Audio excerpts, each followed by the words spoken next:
अस्सलाम वालेकुम दोस्तों, सऊदी अरब की फटाफट ताज़ा और बड़ी खबरों में आपका स्वागत है। मैं हूं साकिब मिर्ज़ा और आप देख रहे हैं गल्फ लाइफ हिंदी।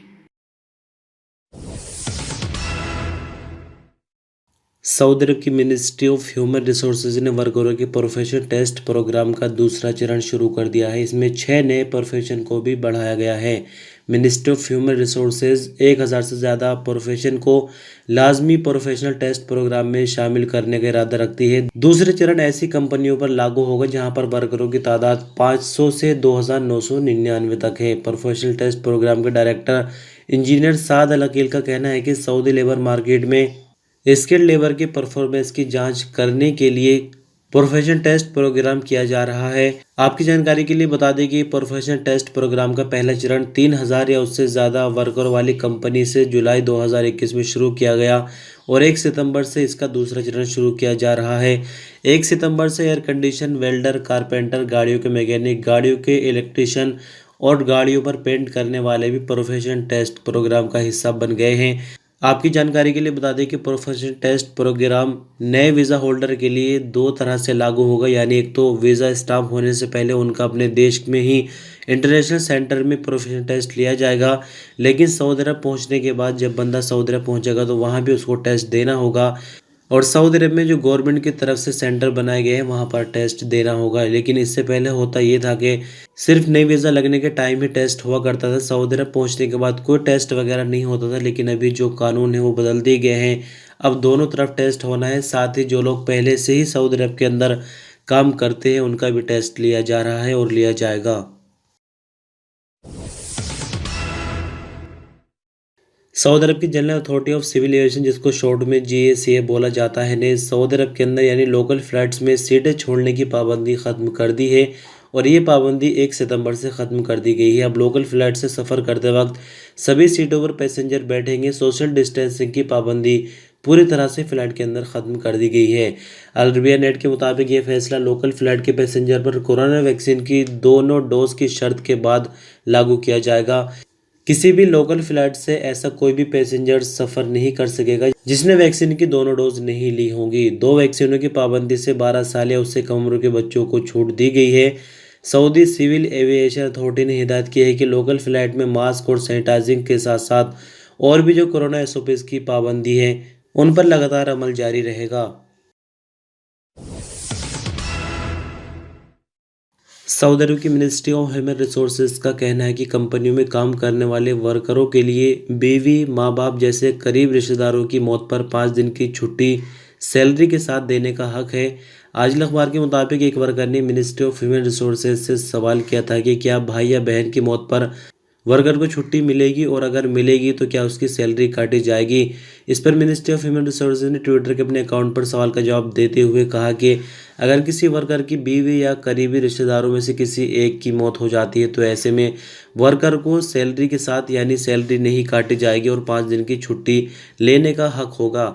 मिनिस्ट्री का आगे कहना है कि भाई या बहन की मौत होने की सूरत में लेबर लॉ की दफ़ा 113 के तहत छुट्टी नहीं मिलेगी और अगर छुट्टी मिलती है तो सैलरी कंपनी नहीं पे करेगी। मिनिस्ट्री का आगे कहना है कि जिन रिश्तों पर छुट्टी मिलेगी वो कुछ इस तरह से है: माँ बाप, दादा दादी, नाना नानी, बेटे बेटियाँ, पोते पोतियाँ और नवासे और नवासियाँ। ऐसे रिश्तों में से अगर किसी की मौत हो जाती है तो फिर 5 दिन की पेड लीव मिलेगी।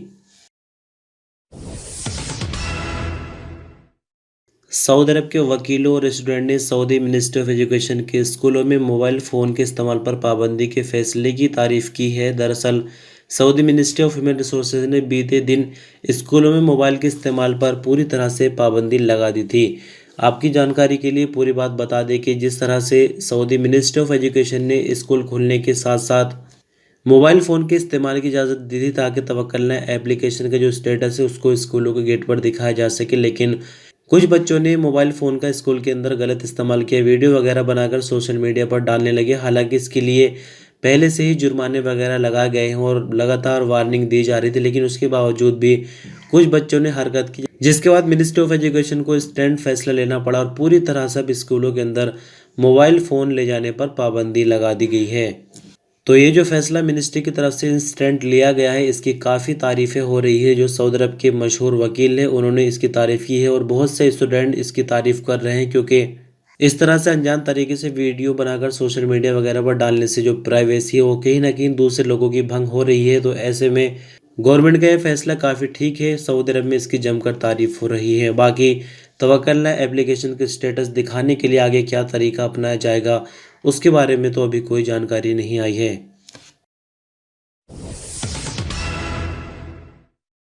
सऊदी अरब में पाक मस्जिद की मैनेजमेंट ने ज़ायरीन की सेहत और सलामती कोरोना वायरस से रोकने, फैलने और बचाने के लिए मस्जिद हराम में नए थर्मल कैमरे लगा दिए हैं। मैनेजमेंट की तरफ से ज़ायरीन की सुविधाओं को लगातार बढ़ाया जाता है, उनका स्टैंडर्ड भी ठीक किया जाता है ताकि तवाफ सही और इबादत करने वाले कोरोना से पूरी तरह से सुरक्षित रहे। हसन बरकात अल सवेही जो कि कोरोना से बचाव की कमेटी के इंचार्ज है, उन्होंने बताया कि नए थर्मल कैमरे 1 सेकंड में 8 से 10 लोगों के टेम्परेचर को स्कैन कर लेते हैं। मस्जिद हराम में जो थर्मल कैमरे लगाए गए उन्हें मस्जिद हराम के माहौल और ज़रूरत के मुताबिक डेवलप किया गया है। उन्होंने कहा कि इसके अलावा सैनिटाइजिंग ऑपरेशन में नए टेक्नोलॉजी इक्विपमेंट इस्तेमाल किए जा रहे हैं। 11 रोबोट आर्टिफिशियल इंटेलिजेंस के साथ काम कर रहे हैं जबकि 22 मशीनें सैनिटाइजिंग के लिए लगाई गई है। उन्होंने आगे बताया कि 20,000 से ज़्यादा सैनिटाइजिंग का जो केमिकल है वो रोज़ाना इस्तेमाल किया जा रहा है। सऊदी अरब के अब्दुर्रहमान अल कर्शी ने बुधवार को टोक्यो 2020 में हो रहे पैरालंपिक गेम्स में T100 मीटर की रेस में पहला मेडल जीत लिया है। अखबार 24 के मुताबिक 23 साल के अब्दुर्रहमान अल कर्शी टोक्यो 2020 पैरालंपिक गेम्स में व्हील चेयर पर 100 मीटर की दौड़ में 14.60 सेकंड में दूरी तय करके तीसरे नंबर पर रहे और ब्रॉन्ज मेडल जीत लिया है। ये पहला मेडल है जो किसी सऊदी खिलाड़ी के नाम हुआ है। सऊदी पैरालंपिक टीम जुमा 20 अगस्त को जापान की राजधानी टोक्यो पहुंची थी। पैरालंपिक गेम 24 अगस्त से 5 सितंबर तक जारी रहेंगे। सऊदी मिनिस्ट्री ऑफ हेल्थ की तरफ से बीती रात कोविड-19 की रिपोर्ट के मुताबिक नए मामले 185 रिकॉर्ड आए जो कि काफ़ी कम है। कई महीनों के बाद हमें ऐसी रिपोर्ट देखने को मिली। नई रिकवरी 301 जबकि 7 नई मौत है। 185 मामले नए रिकॉर्ड पर आने के बाद कुल मामले सऊदी अरब में 5,44,634 हो गए हैं। 301 नई रिकवरी के बाद कुल रिकवरी 5,33,151 जबकि 7 नई मौत के बाद कुल मौत 8,552 हो गई है। और एक्टिव मामले जैसे कि 2,931 है अभी तक। इनमें से 867 क्रिटिकल केस है जो कि हालत नाजुक की वजह से आईसीयू में हैं।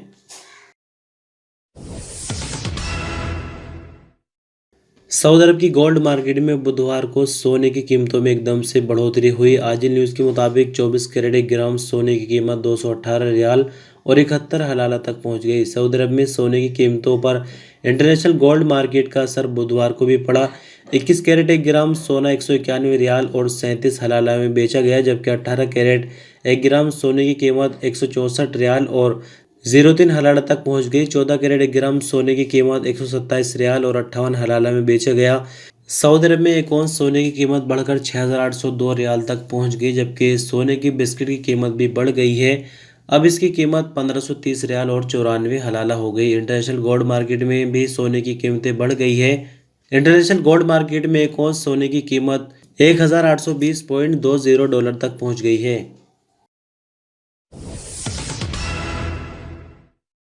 सऊदी अरब की राजधानी रियाद के किंग खालिद इंटरनेशनल एयरपोर्ट से सऊदी अरब का कार्गो जहाज़ मेडिकल ऑक्सीजन के 2,000 सिलेंडर लेकर ट्यूनीशिया पहुंच गया है। सऊदी प्रेस एजेंसी के मुताबिक किंग सलमान ह्यूमैनिटेरियन सेंटर और किंग सलमान बिन अब्दुल की हिदायत पर ट्यूनीशिया को कोरोना वायरस से बचाने के लिए मेडिकल से संबंधित सामान लगातार भेजा जा रहा है। ट्यूनीशिया में सऊदी अरब के एम्बेसडर अब्दुल अजीज़ अल सकर ने कहा कि किंग सलमान बिन अब्दुल अजीज़ की हिदायत पर 2,000 ऑक्सीजन सिलेंडर सऊदी अरब से ट्यूनीशिया पहुंच गए हैं। क्राउन प्रिंस मोहम्मद बिन सलमान मदद के लिए भेजे जाने वाले सामान की देखभाल कर रहे हैं। सऊदी एम्बेसडर का कहना था कि सऊदी अरब की तरफ से कोरोना वायरस से बचाव के लिए जो मदद ट्यूनीशिया को भेजी गई है उसके बाद जो वायरस से प्रभावितों की संख्या है उनकी तादाद में कमी हो रही, साथ ही मरने वालों की तादाद में भी कमी रिकॉर्ड की जा रही है। अरब ज्वाइंट फोर्स ने बुधवार को बारूद से भरे हुए ड्रोन को यमन के बॉर्डर के अंदर ही नाकाम बना दिया। अरब न्यूज़ के मुताबिक अरब ज्वाइंट फोर्स का कहना है कि उसकी एयरफोर्स ने शुरुआत में एक ड्रोन को रोका लेकिन उसकी कुछ ही मिनट बाद ऐलान किया कि उन्होंने यमन के बॉर्डर के अंदर दूसरा ड्रोन नाकाम बना दिया। इसके तकरीबन 2 घंटे बाद तीसरा और बुध की शाम चौथा ड्रोन नाकाम किया गया। अरब जॉइंट फोर्स ने आगे कहा कि हूथी की तरफ से हमले आगे और ज़्यादा बढ़ सकते हैं। अरब जॉइंट फोर्स पूरी तरह से हमलों को रोकने और सऊदी अरब की प्रॉपर्टी और लोगों को बचाने के लिए 24 घंटे अपनी ड्यूटी पर तैनात है। और अंत में बात करेंगे मौसम को लेकर। सऊदी मौसम विभाग का कहना है कि जुमेरात को जाजा, नसीर और बाहा के ऊपरी इलाकों पर तेज हवाओं के साथ बारिश की उम्मीद है।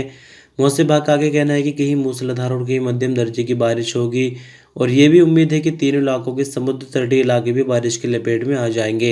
मौसम विभाग का आगे कहना है कि जुमेरात को मक्का मुकर्रमा में तेज रेतीली हवाओं के साथ बारिश की भी उम्मीद और इसका सिलसिला मदीना मुनव्वरा के ऊपरी इलाकों तक फैल जाएगा। जुमेरात को सऊदी अरब में सबसे ज़्यादा टेम्परेचर यानी 46 डिग्री सेंटीग्रेड रफ़हा और हफर अल बातिन में होगा, जबकि सबसे कम टेम्परेचर यानी 16 डिग्री सेंटीग्रेड अलसौदा में होने की उम्मीद है।